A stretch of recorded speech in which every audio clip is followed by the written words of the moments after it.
When it comes to packing your holiday essentials, you often forget something or the other. So, to help you have an unforgettable holiday, here's a list of essentials you should never forget.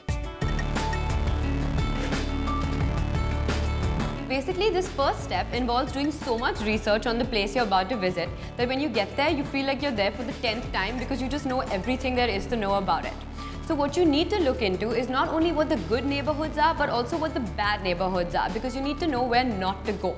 And don't ever skip into a bad neighborhood and call that being adventurous, because that's honestly like taking a rock, throwing it at a beehive and expecting not to get stung.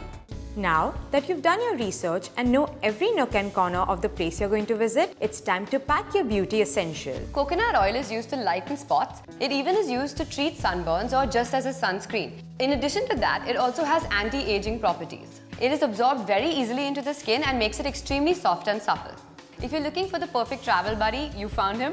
Coconut oil is it. All you have to do is remember to take him along with you and then allow him to do his job. Sure, you're on a holiday, but remember, you need to keep a check on what you're eating at all times. Watermelon is a great way to satisfy your sweet tooth without pissing off your belly, which wants to remain flat. Watermelons are 90% water, which is great because this makes you full and satiates you without you actually having to consume any fat. So guys, while it's great to bask in the bliss of completely letting yourself go while you're on vacation, remember your body goals will be right here waiting for you when you come back home. So there you go. 3 simple tips to get you holiday ready this summer. Until next time, stay tuned and stay glamorous.